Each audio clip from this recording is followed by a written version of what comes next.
प्रिय साथियों, आपका सुरेंद्राज एजुकेशन में आपका स्वागत है और आज से आपको हिंदी की कक्षाएं उपलब्ध कराई जा रही हैं। तो आज जो टॉपिक आपका है वो है हिंदी भाषा और उसका विकास। भारतीय भाषाओं का विकास क्रम। तो ज्ञात भाषाओं में भारत में सबसे प्राचीन भाषा जो है भाई वो है आपकी संस्कृत। संस्कृत में भी एक शब्द और जोड़ते हैं, वैदिक। वैदिक संस्कृत। वैदिक संस्कृत में कुछ क्षेत्रीय शब्दों का मिश्रण या ये कहिए कुछ क्षेत्रीय शब्द जुड़े और इसने एक बदला हुआ रूप प्राप्त किया जिसे हम लोग लौकिक संस्कृत के नाम से जानने लगे। लौकिक संस्कृत। लौकिक संस्कृत के बाद भारत में लौकिक संस्कृत के बाद भारत में पाली। पाली भाषा के बाद में फिर प्राकृत। प्राकृत के बाद में अपभ्रंश और अपभ्रंश के बाद में प्रारंभिक हिंदी या अवहट्ट। अवहट्ट का विकास हुआ। अब इनका समय जान लेते हैं। वैदिक संस्कृत का समय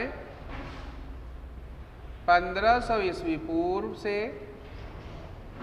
1000 ईस्वी पूर्व तक।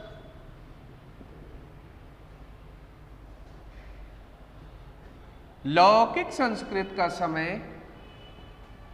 1000 ईस्वी पूर्व से 500 ईस्वी पूर्व। पाली का समय 500 ईस्वी पूर्व से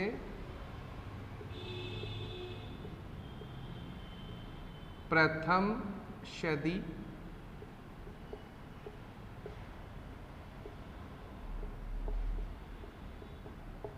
प्राकृत का समय ये 500 ईस्वी पूर्व इधर तो रहेगा लेकिन आगे 1st शताब्दी आ गई है इसलिए पूर्व शब्द अब यहीं से रोक दिया जाएगा। अब इधर क्या है, 1st शताब्दी से 500 ईस्वी। अब पूर्व की बात समाप्त क्योंकि पूर्व का तात्पर्य था ईसा मसीह के जन्म के पूर्व और ईस्वी सन जो है ईसा मसीह के जन्म के आधार पर जो है माना गया, इसलिए अब ये 500 ईस्वी। अपभ्रंश का समय 500 ईस्वी पूर्व से 500 ईस्वी से 1000 ईस्वी तक। प्रारंभिक हिंदी या अवहट्ट का समय 1000 ईस्वी से अब तक। ये वही कैसे ज्ञात हुआ कि हमारे देश में वैदिक संस्कृत सबसे प्राचीन भाषा है, तो इसके पीछे इतिहास है कि भारत की प्राचीन सभ्यताओं में से सिंधु सभ्यता है, परंतु सिंधु सभ्यता की भाषा को हम लोग समझ नहीं पाए, पढ़ नहीं पाए।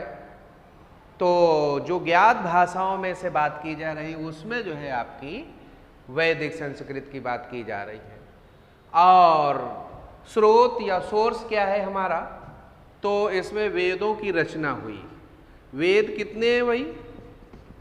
वेदों की रचना वेद 4 हैं ऋग्वेद, सामवेद, यजुर्वेद, अथर्ववेद। ऋग्वेद सबसे प्राचीन वेद है और अथर्ववेद सबसे बाद का। तो हमको इतिहास नहीं पढ़ाना है, लेकिन ये हिंदी भाषा का इतिहास है, इसलिए ये जानकारी देना आवश्यक है।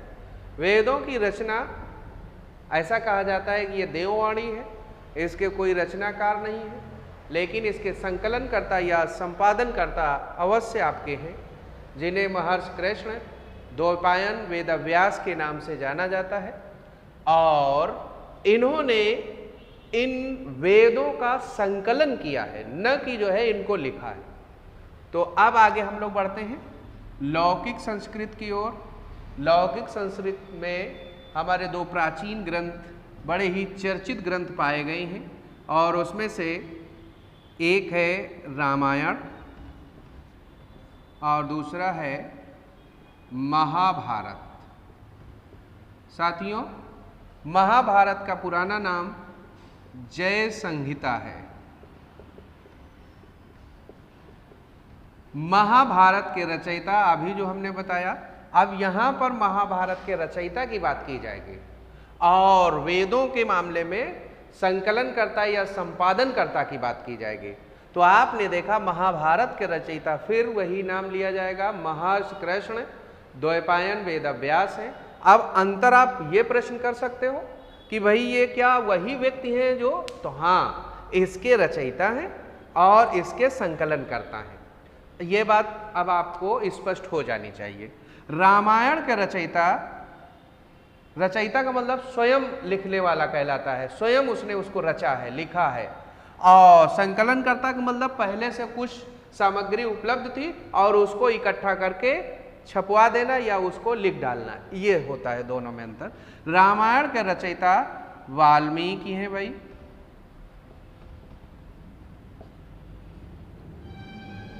इस प्रकार पाली में बौद्ध धर्म साहित्य पाया जाता है।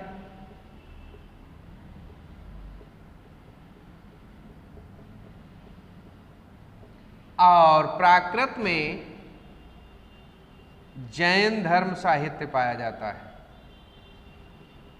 अब बौद्ध धर्म साहित्य के संस्थापक आप लोग जानते हैं गौतम बुद्ध को माना जाता है, और जैन धर्म के संस्थापक बौद्ध धर्म से जुड़े हुए गौतम बुद्ध हैं, जैन धर्म से जुड़े हुए प्रथम तीर्थंकर ऋषभ देव, लेकिन उनसे हमको मतलब नहीं। जैन धर्म को बहुत आगे जो बढ़ाया है तो वो आपके हैं स्वामी महावीर या महावीर स्वामी, ऐसे आप लोग नाम लेते हैं इनका। अपभ्रंश में भी बहुत सा साहित्य है, और एक इसमें स्वयंभू ये आपके लेखक हैं, और इनकी रचना जो है वो पौमचर्यु है, पौमचर्यु, जिसमें राम के चरित्र का वर्णन किया गया है। इस आधार पर स्वयंभू को अपभ्रंश का वाल्मीकि कहा जाता है। जैसे संस्कृत भाषा के जो एक कवि या आदि कवि हुए हैं वाल्मीकि, उन्होंने राम के चरित्र का वर्णन संस्कृत भाषा में रामायण नामक पुस्तक में या ग्रंथ में किया। ठीक उसी प्रकार आपके स्वयंभू ने अपभ्रंश भाषा में पौमचर्यु नामक रचना में राम के चरित्र का वर्णन किया है। इसलिए स्वयंभू को क्या कहा गया, बोलो, कहा गया ये अपभ्रंश भाषा के वाल्मीकि हैं। तो इस प्रकार भाई ये भारतीय भाषाओं का विकास क्रम, ये इतना सब आपको क्यों बताया गया है, इसके पीछे हमारा मूल उद्देश्य है हिंदी भाषा की उत्पत्ति किस भाषा से हुई। तो आपके सामने स्पष्ट है, प्रारंभिक हिंदी या अवहट्ट या हिंदी का विकास अपभ्रंश से होता है। तो यहाँ पर एक प्रश्न और भाई आपका इंपॉर्टेंट निकल आया। वो प्रश्न आपका क्या है कि हिंदी की जननी कौन सी भाषा है? तो हिंदी की जननी अपभ्रंश भाषा है। ये आपकी टीईटी एग्जाम में पूछा भी जा चुका है। और इस प्रकार आपने देखा कि हिंदी पकड़ में आ गई। हिंदी का विकास अपभ्रंश से हुआ है, लेकिन भारतीय भाषाओं में सबसे प्राचीन जो भाषा है वो वैदिक संस्कृत है। तो यहाँ पर एक प्रश्न ऐसे भी पूछा जा सकता है कि हिंदी की आदि जननी कौन है, तो संस्कृत। और जो अगर केवल जननी की बात की जाए तो हिंदी की जननी भाई अपभ्रंश है। हिंदी की जननी कौन है? अपभ्रंश है। तो इस प्रकार आपने देखा ये हिंदी की जननी अपभ्रंश हो गई। और अब हम ये दिखाएंगे कि कैसे अपभ्रंश से हिंदी भाषा का विकास हुआ है। तो देखिए भाई, अब हमारा जो बिंदु बना या हमारी जो हेडिंग बनी वो आपकी जो है बनी कि अपभ्रंश से हिंदी भाषा का विकास। अब आप लोग जो है इसको देखेंगे, जानेंगे। अपभ्रंश से हिंदी भाषा का विकास, ये हेडिंग सब लोग जो है डालिए। अपभ्रंश से हिंदी का विकास। आप लोग जानते हैं कि जिस प्रकार आज हिंदी भारत देश के 9 राज्यों में और दिल्ली जैसे बड़े केंद्र शासित राज्य में भाषा हिंदी का प्रचलन है या हिंदी भाषा का प्रचलन है, ऐसे ही कभी भारत के अधिकांश क्षेत्रों में 500 से 1000 ईस्वी के मध्य अपभ्रंश भाषा का बोलबाला था। तो अपभ्रंश भाषा के क्षेत्रीय रूप बहुत से थे। आपने देखा अपभ्रंश से बंगला भाषा, अपभ्रंश से गुजराती भाषा और अपभ्रंश से और कई अन्य भाषाओं का विकास हुआ है। लेकिन हमारा जो उद्देश्य यहाँ पर इस टॉपिक में इस जो है आज जो हम आपको पढ़ाने जा रहे हैं वो हिंदी का विकास भाई किससे हुआ, किन अपभ्रंश के क्षेत्रीय रूप से हुआ, ये बताना है। तो अब आप जानिए कि उन्हीं क्षेत्रीय रूपों को हम पकड़ेंगे जो किससे संबंधित हैं, जो आपके हिंदी से संबंधित है। अभी हमने बताया कि 10 राज्यों में बहुत से बड़े भूभाग, भारत के बड़े भूभाग पर जो है हिंदी बोली जा रही है।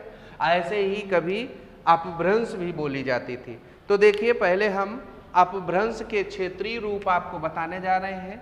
ये भाई आपके फिर हम दोहरा रहे हैं, बहुत से क्षेत्रीय रूप हैं, परंतु हम उन क्षेत्रीय रूपों का चयन करेंगे जिनका संबंध हिंदी से है। बात समझ में आ रही?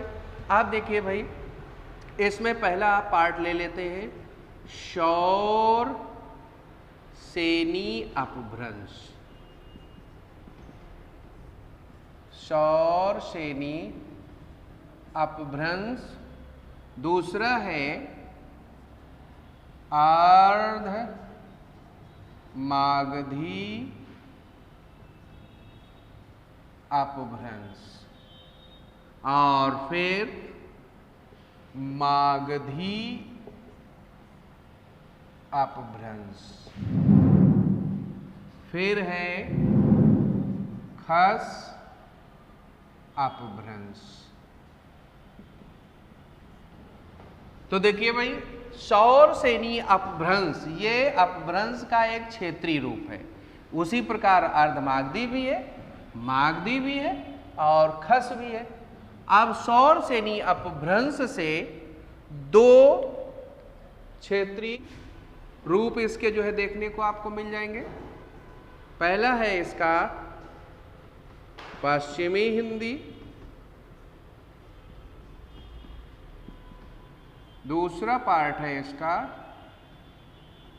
राजस्थानी हिंदी।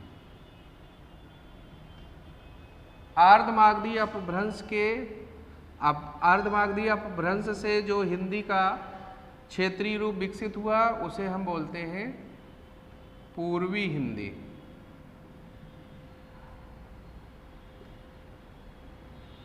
और फिर मागधी से बिहारी हिंदी और खस अपभ्रंश से पहाड़ी हिंदी। का विकास होता है। पश्चिमी हिंदी से कई बोलियों का विकास होता है, इसको भी बताया जाएगा भाई आपको। और राजस्थानी से भी कई बोलियों का विकास हुआ है। पूर्वी हिंदी से भी जो है कई बोलियों का विकास हुआ है। बिहारी हिंदी से भी कई क्षेत्रीय बोलियों का विकास हुआ है और पहाड़ी हिंदी से भी।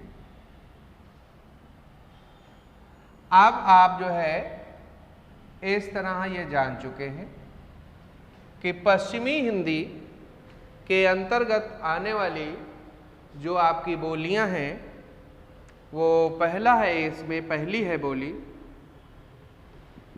खड़ी बोली। खड़ी बोली का एक क्षेत्रीय नाम है कौरवी। कौरवी का मतलब कौरव से है। फिर इसके बाद में हम लोग दूसरी बोली की बात करते हैं जो है आपकी ब्रज भाषा। ब्रज भाषा के बाद में फिर बात करते हैं कन्नौजी।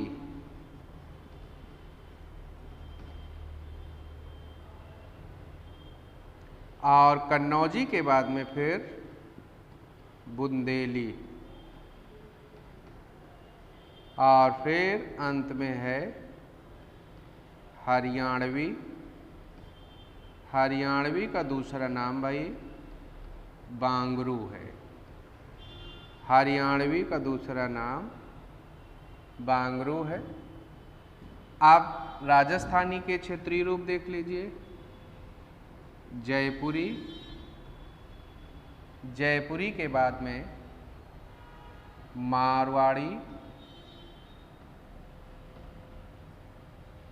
मारवाड़ी फिर मालवी, मेवाती।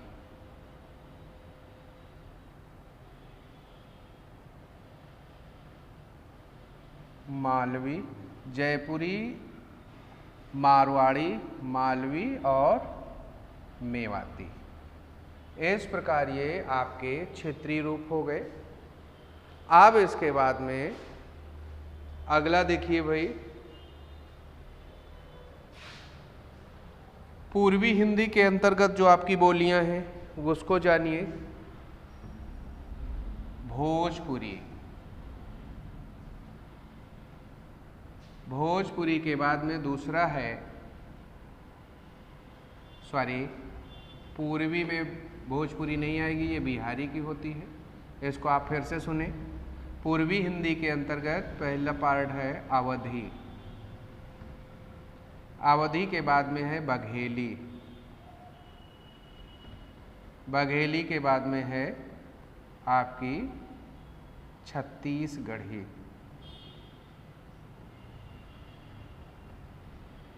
फिर इसके बाद में बिहारी का नंबर आता है। बिहारी में भोजपुरी।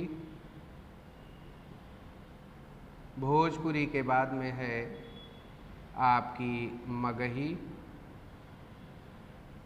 और फिर अगला है मैथिली। फिर पहाड़ी में कुमायूनी और अगली है गढ़वाली। अब इसमें भाई कुछ विद्वान नेपाली को बोली मानते हैं, कुछ विद्वान नहीं, तो इसको लिख के हमने 1/2 कर दिया। समस्या इस बात की है कि अभी टीईटी की एग्ज़ाम में ये प्रश्न आ चुका है कि हिंदी में बोलियों की संख्या है। विकल्प था 18, 19, 20, 22। तो 22 तो भाषाएं संविधान में मान्यता प्राप्त, लेकिन बोलियों की संख्या उसमें 17 कोई विकल्प ही नहीं था। तो इसका मतलब है कि नेपाली को पेपर बनाने वाले ने जो है बोली मान लिया, जबकि हम आपको सलाह देते हैं कि बोलियों की संख्या 17 है और 17 विकल्प न होने पर बोलियों की संख्या 18। इसलिए हम बता रहे हैं कि जैसे दोनों विकल्प एक साथ आ जाए 17, 18, तो आप 17 को चुनिए। अधिकांश विद्वानों ने बोलियों की संख्या 18 मानी, वो 17 मानी है, कुछ विद्वानों ने 18 मानी है। तो हम मेजॉरिटी में, या ये कहिए संख्या जिधर अधिक होगी उसकी ओर चलते हैं। तो इस प्रकार ये हो गया। फिर इस पर विभिन्न प्रकार के क्वेश्चन और पूछे जाते हैं। जैसे एक बार यूपी SSSC ने क्वेश्चन पूछा था, बोलियों की संख्या है 6, 7, 8, 9। अब आपने देखा विकल्प 17, 18 है ही नहीं। तो ऐसे में हम क्या करते हैं, ये क्वेश्चन वास्तव में अधूरा है। उसको ये पूछना चाहिए था कि डॉक्टर ग्रियर्सन के अनुसार बोलियों की संख्या कितनी है। तो सही विकल्प होता है 8। और वो कौन से 8 हैं? पूर्वी हिंदी और पश्चिमी हिंदी की बोलियों को ही डॉक्टर ग्रियर्सन, जो एक अंग्रेज विद्वान थे, उन्होंने जो है ऐसा माना है। डॉक्टर ग्रियर्सन का नाम फोर्ट विलियम कॉलेज से भी जोड़ा जाता है। ये सब बातें बाद में, पहले जो टॉपिक उठाया गया उसको कायदे से जान लीजिए। अब इसका एक क्वेश्चन यूपी SSSC में फिर वही पूछा गया कि इलाहाबाद जिले की बोली कौन सी है। तो उसमें ये आया अवधी। अब हम आपको कुछ भौगोलिक दशा बताए दे रहे हैं कि कौन सी बोली किस एरिया में बोली जाती है। तो जब इस प्रकार के क्वेश्चन कॉम्पिटिटिव एग्जाम में आ ही रहे हैं तो हम लोग क्यों ना इनका क्षेत्रीय रूप जाने। खड़ी बोली का क्षेत्र कौरवी दिया है। कौरव का मतलब क्या है? हस्तिनापुर। हस्तिनापुर का मतलब मेरठ मंडल, और मेरठ मंडल आधा दिल्ली, आप ऐसे कह सकते हो।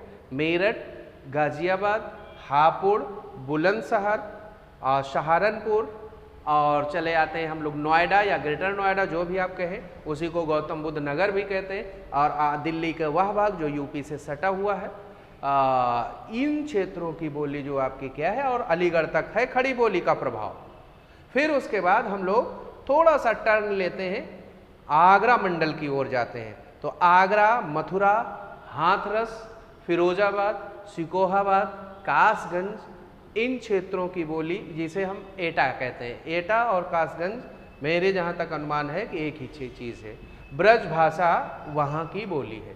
फिर आते हैं हम लोग, ब्रज भाषा का असर मैनपुरी तक देखा गया है, लेकिन एटावा से सटा हुआ जो मैनपुरी का भाग है वहाँ कन्नौजी का भी असर है। तो अब आप लोगों ने देखा भाई, कन्नौज में फर्रुखाबाद, फिर दूसरा है कन्नौज, हरदोई, शाहजहाँपुर, और इसके साथ साथ आपका मैनपुरी भी जोड़ा जा सकता है। और कानपुर देहात, कानपुर देहात का मतलब कि ये जो बिल्हौर साइड का क्षेत्र है, जो अगर आप उत्तर प्रदेश के रहने वाले हैं, कानपुर मंडल के रहने वाले हैं, तो आपको ये सब चीज़ें बहुत अच्छे से समझ में आएंगी। कन्नौजी की बात हो गई। फिर हम लोग कानपुर से टर्न होते हुए हम लोग कालपी की ओर बढ़ रहे हैं। कालपी मध्य प्रदेश झांसी मंडल की ओर जा रहे हैं।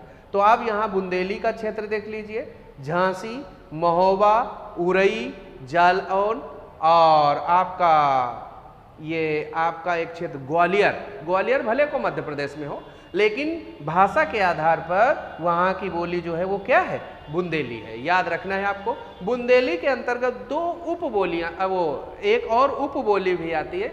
जैसे आप लोगों ने आल्हा या परमाल राशों को सुना होगा, उसको बोलते हैं बनाफरी। जैसे एक क्वेश्चन ये आ चुका है, उच्च शिक्षा आयोग ने पूछा था कि भाई बनाफरी किस बोली की उप बोली है?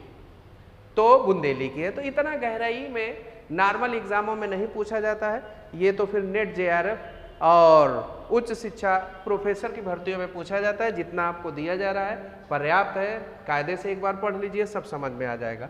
फिर हम लोग हरियाणवी या बांगरू की बात करते हैं।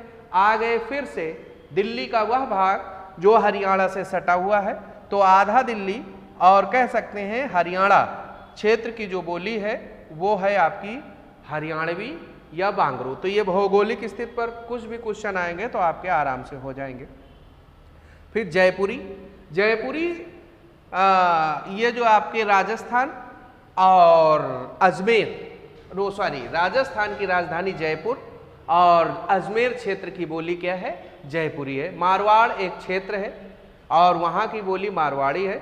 मालवा एक क्षेत्र है जिसका कुछ हिस्सा मध्य प्रदेश में भी आया है। और इस पर एक क्वेश्चन पूछा जा चुका है कि उज्जैन जिले की बोली है तो उज्जैन जिले की जो बोली है वो भाई मालवी है, याद रखना है। कैसे? क्योंकि अभी हम आपको बता रहे हैं कि मालवा है तो राजस्थान, लेकिन राजस्थान का क्षेत्र मध्य प्रदेश से सटा हुआ है। और आप हमेशा याद रखें कि भाषा के मामले में ये थर्मामीटर की रीडिंग नहीं है कि आपको जो है थर्मामीटर लगाया और एग्जैक्ट बता दिया कि 98.4 है, ऐसा नहीं चलने वाला है। क्योंकि यहाँ पर अभी आप लोगों ने देखा महोबा का भी जो है उरई का एक क्षेत्र हुआ करता था, आज महोबा स्वयं जिला है, तो क्या उसकी बोली बदल जाएगी? जिला हो गया, सब कुछ है, लेकिन बोली नहीं बदलेगी। तो ठीक उसी प्रकार अब देखिए जो ब्रज भाषा की बात आ रही है, भरतपुर जो आपके कहाँ राजस्थान जिले का, वो राजस्थान राज्य का जिला है, वहाँ की बोली भी ब्रज भाषा है, तो भरतपुर ये याद रखना है। तो ऐसे ही मालवा का मामला जो उज्जैन की बात की, उज्जैन मध्य प्रदेश में है, लेकिन वहाँ की बोली कौन है भाई? मालवी, क्योंकि ये इलाका जो है मालवा वाला ये आपके मध्य प्रदेश से सटा हुआ है। फिर मेवाड़ आप लोगों ने सुना होगा,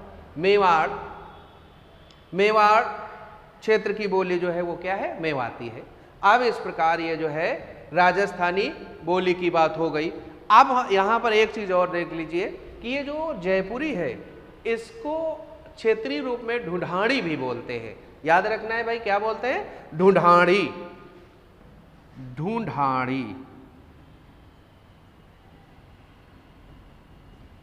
ढूंढाड़ी बोलते हैं। और वैसे नाम तो इसका एक हड़ौती भी है। आप लोगों ने जो अगर अमर सिंह राठौर एक नाटक देखा होगा तो वहाँ मतलब उस नाटक में एक हाड़ी रानी का वर्णन किया गया, तो ये हाड़ी मतलब क्षेत्र के आधार पर जो है हाड़ी रानी, और उसी क्षेत्र के आधार पर ढूंढाड़ी या हड़ौती जयपुरी का भी एक क्षेत्रीय नाम है। तो ये हो गया आपका राजस्थानी। राजस्थानी के बाद में अब आते हैं हम लोग पूर्वी हिंदी में। पूर्वी हिंदी में जो है अवधी, अवधी वास्तव में ये उत्तर प्रदेश में सबसे ज़्यादा बड़े क्षेत्र में बोली जाने वाली बोली है।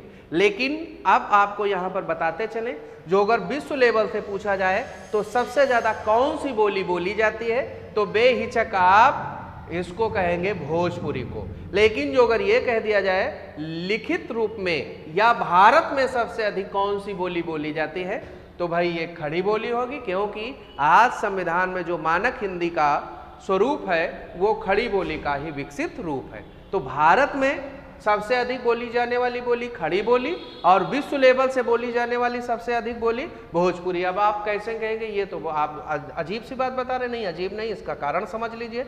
मॉरिशस, त्रिनाड जैसे देशों में जो हिंदी का प्रचलन है उसमें भोजपुरी का ही। और यहाँ पर एक चीज़ याद रखें कि बिहारी आज से नहीं, प्राचीन काल से रोजगार प्राप्त करने के लिए देश विदेश तक उन्होंने भ्रमण किया और वहीं के निवासी हो गए। तो इस प्रकार मॉरिशस में जो हिंदी बोली जाती है वो किस बोली का विकसित रूप है? तो आपको याद रखना है भोजपुरी का। बात समझ में आ रही? और लेकिन भारत में सबसे अधिक बोली खड़ी बोली का प्रचलन है। क्यों? क्योंकि इसको जो हमारी राजभाषा हिंदी है वो खड़ी बोली का ही विकसित रूप है।